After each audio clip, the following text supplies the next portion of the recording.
Recording. So, welcome everyone to the Melbourne School of Government's Disruptive Ideas Seminar. My name is Timothy Kaliotis. I'm the Melbourne School of Government's Research Fellow in Regulation and Design, and I get the joy of curating this seminar series and talking to all the wonderful speakers who we get to invite along. Today, we're talking about diversity in the policy process and in public engagement. I want to start by acknowledging the traditional custodians of the land upon which the University of Melbourne's campuses sit, the Wurundjeri people, the Boon Wurrung people, the Wavarong people, the Tongarong people, and the Dja Dja people of the Kulin Nations. I want to acknowledge that this has always been and always will be Aboriginal land. It's land that was stolen, and resistance to that colonisation is ongoing. Let me pay my respects to any elders past and present and any elders on the call from these lands or lands abroad today with us. I am so excited to be joined by two really wonderful speakers today to discuss this topic. I do want to acknowledge that, we're only a small slice of people and there's many more people who could be on this call, and I think this is an ongoing discussion we want to have at the University of Melbourne and the Melbourne School of Government, and an ongoing discussion we are having in society as a whole about how we get more voices at the table. But let me start by welcoming Maria. Maria is a public policy fellow at the University of Melbourne, where she teaches public policy and management at a postgraduate level. She is a former senior Victorian public servant with 20 years experience in the Department of Premier and Cabinet. Maria is also the editor of The Bridge at the Australian and New Zealand School of Government and an active mental health advocate. She has extensive experience designing community engagement processes for government decision-making, as well as participating in these processes as a mental health consumer. Hi, Maria. Good to have you here. Thanks, Tim. And our second speaker is Dr. Ruth D'Souza. Dr. Ruth is a Vice Chancellor's Fellow at RMIT University, based in the School of Art and Design and Creative Practice Enabling Capability Platform. That is a bit of a mouthful. I need an acronym. She's also an Honorary Fellow at the University of Melbourne's Centre for Digital Transformation of Health. Ruth is a nurse, academic and community engaged researcher in gender, race, health and digital technologies. She has extensive experience as a mental health nurse working around topics on gender, culture, migration and mental health. Thanks for joining us, Ruth. Thank you. So I guess I've just given your official bio, but I just want to start by asking, who are you and what brings you here into this space of participation and diversity, and why are you passionate about this? Maybe I could start with Maria. So there are a couple of reasons why I'm passionate about diversity and inclusion in engagement and why I'm participating in this seminar. The first is, as you heard, I've got an extensive career as a policy wonk, and as part of my policy wonkdom, when I was working in Premier and Cabinet, I designed policy engagement processes. I've got hands-on experience, and I've also seen what actually happens behind the scenes in how decisions are made and how engagement outcomes may or may not be used. From a diversity perspective, I sort of cover everything on the intersectionality spectrum: female, gay, Greek, and live with a mental illness. So diversity to me as an individual is really important. But on the mental illness aspect, I've been living with a mental illness for 12 years now, and as a result of that illness, I've chosen to become very active in the mental health advocacy space. And part of that for me is taking on representative roles where I am that community representative, and I have a real issue with that term, so I can come back to that later, where I'm asked to contribute my lived experience to engagement processes. So I've also seen what engagement is like from the other end of the other side of the fence, and I've seen how it could be done very effectively. And as someone who brings their lived experience to the table, I've also seen how it can be very patronising and also very tokenistic. So I'll be infusing both of those perspectives in my comments today. Thank you, Maria. As a lived experience person and academic myself, I really value having your voice here. Ruth, could you maybe tell us a little bit about yourself and your experience of participation? Hi, everybody, and thank you so much, Tim. I'm one of the members of your very large fan club, and it's really great to have been invited to speak, especially with the formidable force that is Maria here.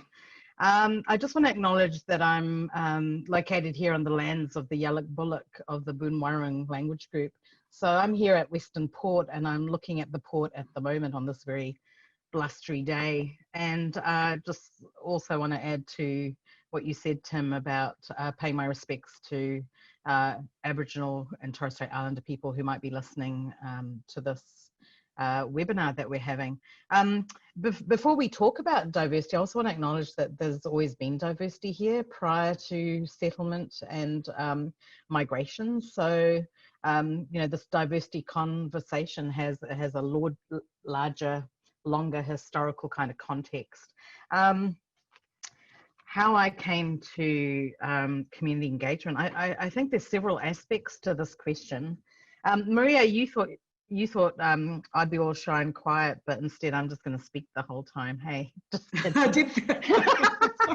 But go for it. But I think mine has been shaped in two ways, rather like you've spoken about. One, in terms of being the engagee and the engager. I come from a family from Goa who migrated to Aotearoa, and I think you know, in my family, decisions have been made collectively. You know, like the burden of one person making a decision is something that's of great interest to me. You know, because I always have to seek lots of input before I make one, and I think that comes from my own heritage. I think also being around Māori and Pacifica people has shaped that experience of engagement about collective decision making. And thinking about your comments, Maria and Timothy, in terms of mental health, you know, some of the people that have taught me the most about engagement have been mental health consumers that I think have really paved the way for engagement and health, and certainly kind of role modeled an incredible integrity of engagement with mental health services and providers. And I also want to do a shout out to maternity, the maternity context as well, particularly in Aotearoa, where consumers got together with midwives to really fight against the medicalization and patriarchal kinds of forces being exerted on the experiences of birthing. So I think those have been a formidable shaping of me. And lastly, I was talking about this with my partner at lunchtime.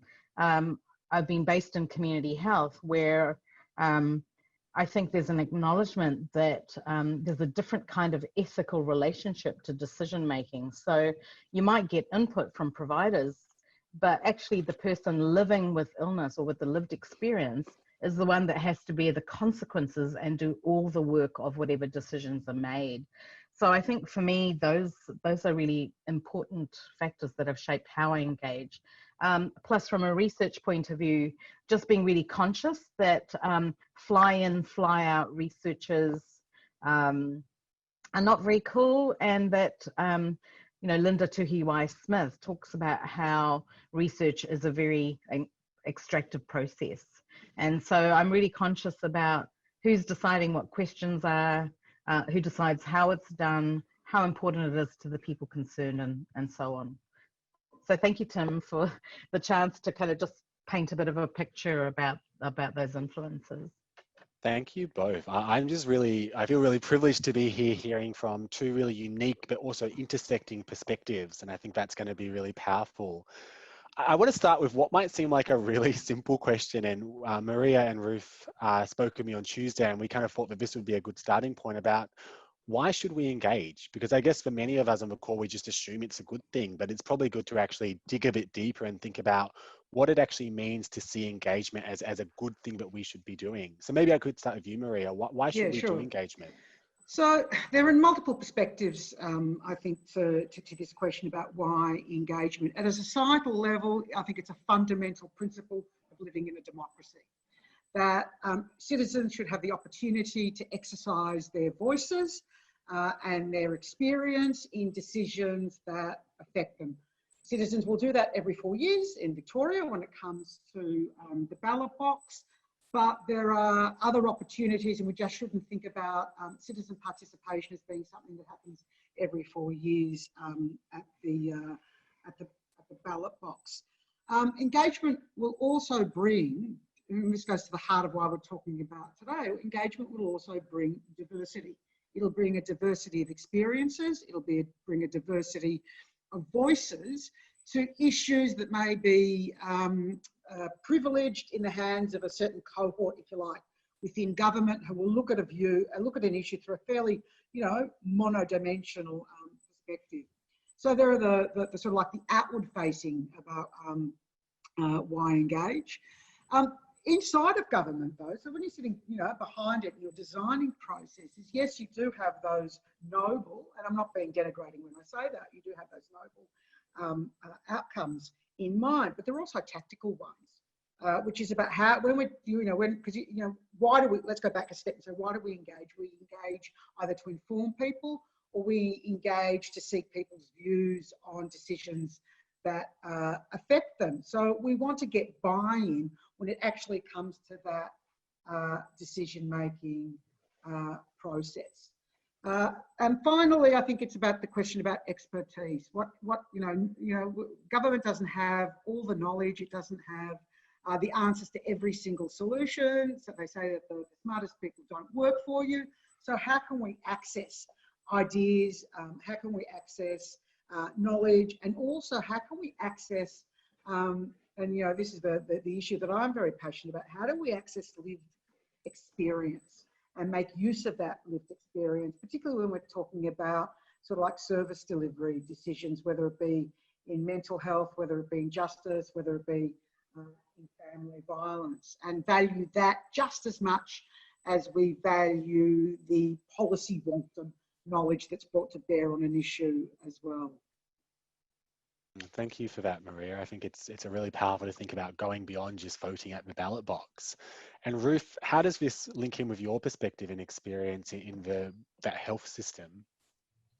I had two thoughts about this, and I really love the distinctions Maria's made there. I think they're really, really helpful. One is around helping. So, that's been something I've been really interested in. What does it mean to help? And for anyone who's interested in by their computer, I wrote something about when helping doesn't help. Do you remember when Coney happened some time back? And everyone was sharing things, and one of the things that it made me think about is, how do we know that something is actually helpful, especially if we're a clinician or someone who's tasked with being helpful? How do we know that whatever solution we're going to propose is actually going to be relevant, appropriate, workable, usable? And this is particularly in the context of lived experiences you're talking about, Maria. I think what it also brings to mind is the kind of issue of power relations. So if we're being a helper, there's a sort of automatic kind of power relation that's embedded in that idea of helping, because we apparently have something that the other person needs. But how do we know that it's what that person needs, and under what circumstances and conditions is that thing that we think is helpful going to be actually helpful? So that was one of the things I was thinking about in the context of health and interpersonal relationships, but also between services and communities. And then in terms of research, which is my main thing nowadays, one of my concerns is that who does the research and under what conditions? And again, this comes back to the analogy I was giving in community health, where what is at stake for people? So for that person who does research about a group that's different from themselves, with different stakes, with different skin in the game, what is at stake for that person? What are they reproducing when they do the research? Because we know that the question determines the answers. So if we're asking the wrong kinds of questions, are we going to get answers that aren't really relevant or helpful? Or are they going to create narratives, which might be fed into policy, that are pathologizing deficiency discourses that aren't actually useful for that group or community? So I just add, yeah, please. Sorry, I just want to add some. can I add something to that? Because I thought you brought up a really interesting point when we talk about power. So again, this is, I'm taking the public servant's kind of perspective in this, and someone who, and I teach engagement as part of the work I do with the Melbourne School of Government, my courses. If you were to type community engagement or public participation in Dr. Google and you click on images, you're going to see a delightful array of either circles or matrices or flow diagrams that distill engagement into a very simplistic set of steps. You do A, B, C, D, E, and voila, we have engagement. What you often don't read about or see captured in engagement 101 is what lies at the heart of engagement. Power is one of those issues, I think, that lies at the heart of engagement. Who has the power? How much power, as someone who is engaging, are you actually giving over to the people that you're engaging with, to the community, or kind of a group, a particular kind of cohort, or a particular kind of group? So that's for me one of the underlying issues at the heart of engagement. The second that's not also often talked about, which goes again to why engagement is not just a process or a set of processes, is the issue of trust. Because fundamentally, engagement is an ongoing process. It's a process about building trust and building relationships. And for those of us who engage, we engage in, when I'm talking we now as being a former public servant, I still think I am a public servant, but when we engage on behalf of the government. We are a mediator. And we can, as a mediator, we can either build trust in how we design and execute our engagement processes, or we can erode trust. So I think it's really important to be conscious of power and trust when we think about community engagement, if we are designing those processes. Those are just really so much to go into here, isn't there? And I want to keep going on these points, Maria. Obviously, right now we've had a dual crisis of the bushfires and now COVID, and governments are working overtime to try and work out what communities need. What would they be doing right now? What's their current approach to thinking about engagement and diversity? Well, it would be totally flipped, right? If we would have had this conversation about the bushfires pre-COVID, we would be having a very different kind of conversation. Because if you're thinking about relationships and you're thinking about trust, think about how much of that actually happens through connection, right? So yes, we can do online processes, and you can do everything from submissions, feedback boxes, and everything else. But there's nothing like getting a group of people in a room or in a workshop or in a deliberative forum, however it is. So I'd say that COVID, for those and currently involved in engagement, would be placing a particular set of constraints and having to reconceptualise kind of like that pre-COVID way of working. And I might throw to you first on this next question, Ruth, and I'm kind of very messily summarising a question from Tony or a point from Tony. Obviously, a lot of these power structures are built into institutions. They're built into the fact that in a healthcare system, doctors are at the top of the hierarchy. In the public sector, it's not the most diverse public sector. How do we actually start thinking about that if we want to change these issues around power? Such a good question, Tony, and nice summary, Tim. I think one of the things that's problematic about the inclusion kind of discourse is that we assume that if we just add some extra bodies, we just add the neurodiverse person, we add the person with a disability, we add the non-cisgendered creative abled people, that somehow will transform the organisation. And what I struggle with is that fundamentally the container within which the organisation sits remains unchanged. So we're just adding people. My PhD supervisor once said, remember when people used to talk about melting pots, and it's like, what we need is a great big melting pot. And someone then suggested, oh, why don't we call it a salad bowl? And the problem with the salad bowl metaphor is the bowl is still white, cis, male, etc., etc., right? And so, you know, more and more I'm thinking about the question of abolition, although that's very, very complicated here. And probably not a good conversation to have with the School of Government, but I kind of think about these things where we just add aspects and kind of assume that institutions and structures and systems are going to be transformed as a problem. Whereas I think if we say, who are we centering? That is quite a different conversation. So when I think about in Aotearoa, I was on the board of a health funding body that was responsible for an annual $1 billion budget where we had to allocate money. One of the things that sat at the center of all our decision making was we'd say, okay, who are the most disadvantaged people in our community? And this is a heavily racialized issue in this part of Auckland. And what we were very clear about from all our data was that Māori and Pacific people were the ones, and here you have the intersection of class and race and other things, were the people that were the most disadvantaged. So at our decision making, we'd say, okay, how about we think about whatever decision we make, we're thinking, is this going to be good for Māori and Pacific people?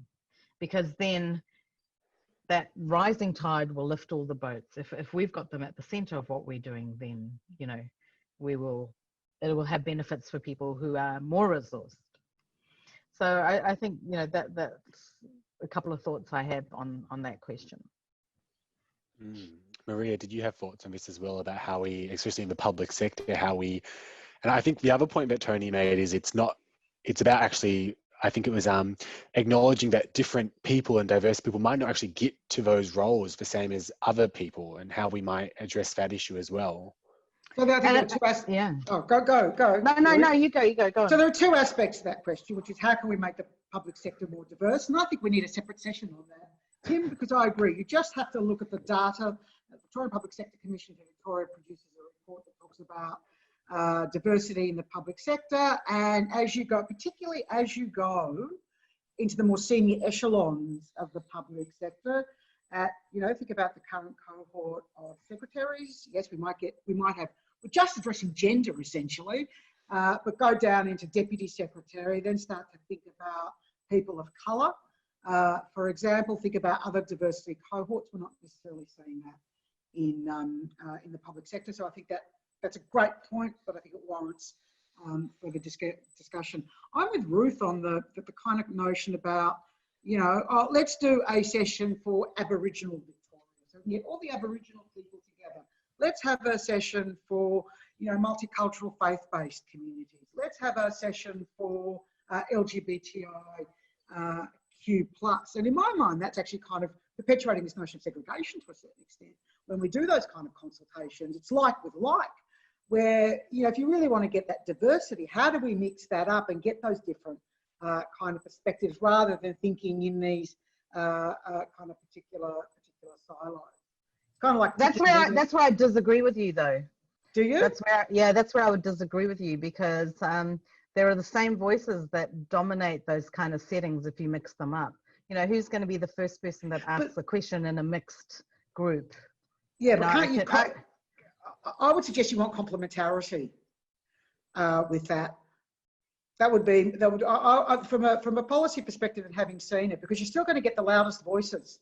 If you're talking, there's always going to. So one of the issues, to bring up what Ruth just said, the loudest voices will either dominate, whether it's a mixed forum or whether it's a cohort specific forum. The question then comes: how do you design processes to make sure that the loudest voice isn't just being heard? And that could be the introvert who doesn't want to speak kind of publicly. So it comes back to the kind of like a facilitation. You come back to issues of kind of process design that to make sure that everyone has an equal voice, and you design, I think, I think about modalities as you do that in how you design your workshop. So you can't underestimate also the value of good process design, particularly if you're thinking about forums, but I also think you need good process design if you're doing online consultation processes as well. The other point I'd make in terms of getting that diversity, I was fortunate to be an ambassador for the City of Melbourne when they did Future Melbourne 2026, which was the 10-year plan for the City of Melbourne. I've also written about this as a best practice case of community engagement. And one of the things that they did, because here's how we get to how can we involve as many people as possible. Well, don't just hold workshops between 9 to 5, because that's when bureaucrats work, right? So how can we get people to participate is about addressing what are the needs of our participants. One of the things that was done in that process was this notion of consultation pop-ups. So they had consultation pop-ups happening at senior citizens festivals. They went to multicultural communities. They went to playgrounds where mothers would congregate. So it's not just about, you know, you come to us because, you know, that's how we do it. We're the important people, but let us come to you and have those kind of dialogues on an equal footing. I'm a big fan of, again, when coming to designing processes, and there might be some people out there who are familiar with the International Association of Public Participation as a spectrum of participation, because we often will use the word consult interchangeably. We're going to consult with the community when actually we aren't really kind of consulting the community. What we're doing is telling them or informing them or advising them. So IAP has this spectrum. It starts from inform, basically we're just going to tell the public. It moves to consult, collaborate, and there's a kind of like a technical approach as to what that means. And then at the very end, which is we're going to empower, we're actually going to place the decision in your hands. And that the corollary to that, and this is where it comes on the trust issue, is that there's a promise on that spectrum. So we make a promise back to the community about what are we going to do with the input that you've given us. Too often we have a black box. Come to our workshops, we'll come to you, put your submissions online, we'll harvest all the ideas, we'll harvest all the knowledge, and then we take that back and make the decision. How often do we go back and communicate what we heard and actually what we listened to and what we decided and why? And so I think IAP2 is very helpful in that regard, because that's where you start to get cynicism from community about participation. If like we always give our ideas, we never hear anything back, and the decision always goes the other way. And that's how you start to erode trust. Someone just put up on chat, by the way, apologies if I offended anyone. I do know that bureaucrats work more than 9 to 5. I was using that in a kind of like a off the cuff kind of way. As a former bureaucrat, I know we all work very hard. So I don't mean to cause offence by putting, you know, I won't make any jokes about cardigans as well. Promise that's off the agenda. Maybe if I can throw to Ruth now, just to keep going on that point around different types of participation and this, I know you mentioned, Ruth, around research can be very extractive. How have you approached moving from extraction to that participation and collaboration? How do we actually get to that point? This is a really tough question, Tim, because I think we can't pretend that what we're doing is that you know, that we are actually being empowering, you know, and that's the thing that I struggle with, because we're still calling the shots when we're doing the research. You know, if you're an academic, you've done the, you know, you've gone through the process of getting funding, so you know you are driving it. And but I think one of the frameworks that I use around research is a continuum that goes from relevance to partnership to governance. So in the relevance section, for those people who are visual, you have things like, you know, if we're talking about a group from another community that maybe is not your community, you've got participants from the community, it's a priority issue, you've consulted with people, you've got that population or that data set in that's part of the project. And there are opportunities for researchers from that community to be part of the project. You're going to use channels from that community for dissemination, and you've got an advisory committee. So you know, that's in that relevance box. And then partnership, you've actually got people from that community on the research team. You've got a population focus. You've got formal training opportunities to build research capacity and very targeted dissemination. And then governance, actually, that community is leading the research team. They're using paradigms that come from their worldview, with a focus on that population. They've got mechanisms for doing the data analysis. Those outcomes are very clearly identified by that community, and it's owned by that community. So that's kind of a continuum that I have in my mind around the research work that I do. I did a project a few years ago where we spent almost a year and a half consulting with communities, and it was a project talking to refugee background women in New Zealand who'd come in under the at-risk quota. So New Zealand has the system where 10% of the refugee quota are people with disabilities, and 10% are women who come in as sole heads of households. And what we did was we talked to community members really broadly in 3 main centres about the project, what kind of questions we should ask, you know, and then they were we had some large groups, representative groups that were part of the research team. And we did the research, and the thing that I struggle with is there's so many external processes and ways in which research is funded that make doing that almost impossible.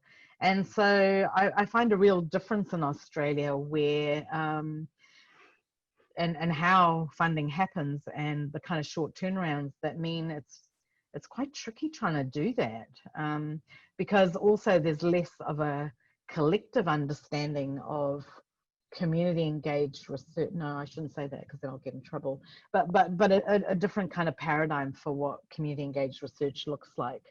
So for me, it's how do I try and embed cultural knowledge, values, and practices in the research that I'm doing, and building an awareness of my own ways of seeing and doing that are different, and thinking about how the research processes that I develop, ideally in collaboration, affect the knowledge that's produced. Does that make sense? So it's kind of not just about, gosh, I'll make sure I've got some materials that I've translated, but to try and think about the worldview and different ways of seeing, thinking, and doing. It's a very long answer. Thank you, Ruth. Can I just make a point, because I really like that word about extractive, right? Like we suck kind of all the knowledge out, suck the ideas out, suck the experience out. I think there should be a corollary if we want to really empower people in how they participate, and that is educative, right? How do we give people the resources that they need to be able to participate effectively? And that comes back to one, if we're thinking about in real life, workshop design, so that the loudest voices don't dominate. But if we're going to move further up the spectrum, and we are going to either empower or we're going to collaborate because you're going to be the community representative on this ministerial round table, do we give people the resources so they can participate effectively? So when you get the empower end, and I think this is one area where state government doesn't really do it very well, because all of the empowering via the most common mechanism is a citizens' jury. If you look at the way state government has used citizens' jury, it really has just been a very fancy deliberative forum. In local government, citizens' juries have been used very, very effectively, because essentially they have put decision-making in the hands of participants. But what's sat alongside that is a knowledge-building educative process. I've seen this in my experiences swapping hats now, when I have been that community representative on a committee. So committees are political beasts, right? There are agendas, there are papers, there's ways that meetings are chaired, there's ways that voices are heard at the table. And when I participate as the person with lived experience in mental health, I also actually bring my understanding, and often this isn't known by the people at the table, of how, you know, you can frame agendas, how you run meetings, particularly to maybe get a set of outcomes or efficiencies or whatever it might be. Now, if you're a community representative and you're at a round table and it's being chaired by someone very senior in government, or you have medical practitioners or heads of community organisations, how do you have the confidence as an individual to have your voice heard and not just think, oh, they're the experts, they know, I will kind of put, you know, get greater credence on what they say rather than my opinion and hold back.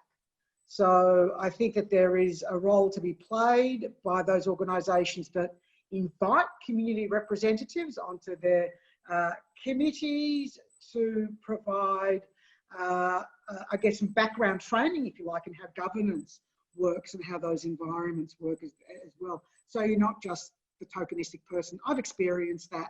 I was on a national committee to do with safety for truck drivers and mental health. And literally the meeting went for 2 hours. I was not asked to contribute anything until the last 15 minutes when they turned to me and they kind of said, like in a really kind of tokenistic, patronising way, and it said to me, and what do you think from your experience? As if my experience was the last in the list from everyone around that way. Wow. Those are some really complex topics. And I'm just thinking in my own reflections to kind of about my own work. One of the things I've heard from both of you is that there's lots of different types of participation, from consultation to co-design. And something I wanted to ask you about is, how do these all work together? I guess some frameworks would say it's a normative thing where co-design is always better than consultation. But what I found is that sometimes I'll be chatting with a participant and they'll be like, can't I just do a survey? Because right now I've got 4 kids in the background, I'm trying to work. And maybe there's also a time element to this, that doing that initial survey or doing that initial consultation creates the foundation to do better co-design. Could you maybe comment on how these things interlink? So it's the wrong question to say, should we do a survey first, right? You've got to start with first of all, why are we engaging? What do we want to get out of the engagement? If we want some simple responses to some simple questions to input into a broader process because we simply are consulting, a survey is fine. If we're wanting to collaborate, then you don't want to be doing a survey. I would put co-design. So co-design is really interesting in terms of where it sits. I'd kind of put co-design in the policy making basket because it actually relies on a different set of tools. I'm going to use the tools word, and how we work compared to community engagement on decision making. Co-design, we're designing, and I'm thinking about this from service delivery point, we're co-designing a service. And usually when you're co-designing with people who bring lived experience, domestic violence, incarceration, mental health, for example. So and you also have, I think, when you're starting to think about those kind of processes, you're thinking about, well, how do we bring that knowledge to the forefront? What does it mean for the services? What does it mean for how we engage with those? So I differentiate co-design as part of the kind of policy making, service delivery aspect that doesn't rely on, you're not going to use a survey if you're really going to co-design a survey. You're not going to use a round table or a workshop or a ministerial forum. You're going to use, and there's very, very particular frameworks that underpin co-design as well. On the topic of language, because I know you've both brought up language and how we talk about issues, thinking about, and I'm thinking about the current COVID-19 situation, when we talk about family gatherings, I know for me, I'm split between a very Anglo-Saxon family and a Greek family. And for my mum's side, a family gathering is 3 or 4 people. For my Greek side, it's every second and third cousin. How do we start to even think about, for those of us who have never even, don't even know people who might, it might not even be within our spectrum to think about that. How do we even start having that conversation with ourselves in our own workplaces? I think it comes down to a fundamental human attribute. It's called empathy. Can we put ourselves in the shoes of others? And rather than coming at something from our own perspective, however that is shaped, cisgender, white, multicultural, LGBTIQ+. What we often find though in these processes, that it's not the multicultural LGBTQI+ people who are necessarily in decision-making positions who are designing those kind of processes. So I think that puts the onus on those people to start to understand. And just one thing I'd like to put on the table, we keep talking about community as a shorthand in my mind, because we're actually talking about communities, right? Even if you go into, I used to be the Director of Equality in the Department of Premier and Cabinet, working with the LGBTIQ community. Well, it wasn't one community.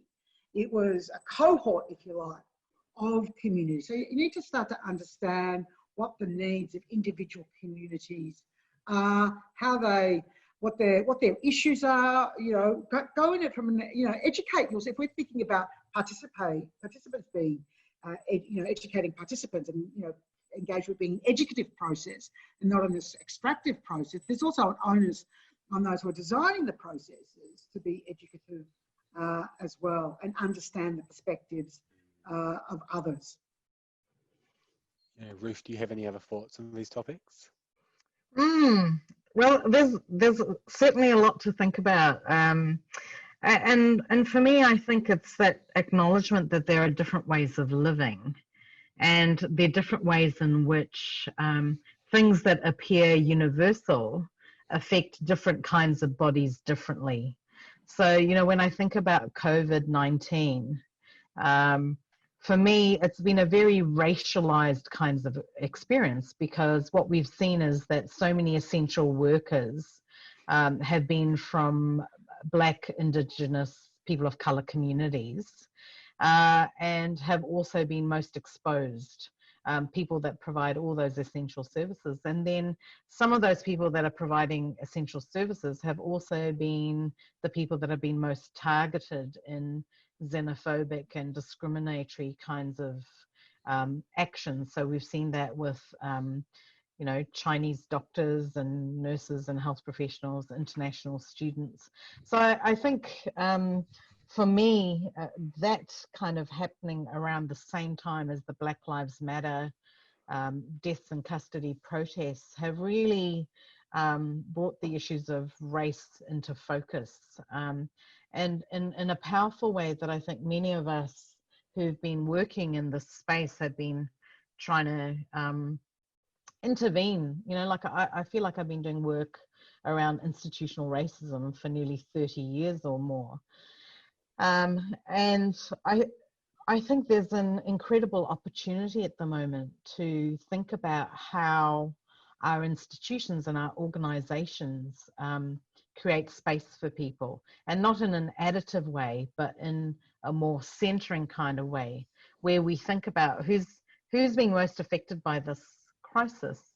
And at the moment, we're becoming increasingly conscious that people who are poor and marginalized are feeling the worst of it. So how can we orientate our policy, our research, our interventions, our support towards those groups that are experiencing the most painful kind of pressure in order to try and transform how we do business? Because I think what this crisis has brought up is a collective pause. For once in my life, here I am in Western Port, and I've got no FOMO, because there is nowhere else I'd rather be, and there is nowhere else to be but at home. And I think for all of us, it's been a time where we think about what we're doing, how we're doing it. Can we ever go back to how we were? And I think it's in that kind of moment that we can give pause to think about who our institutions, processes, and systems work for. Who is the imagined ideal user? And how do we perhaps think about centering a different imagined user? Thank you so much, Ruth, and thank you so much, Maria. I am going to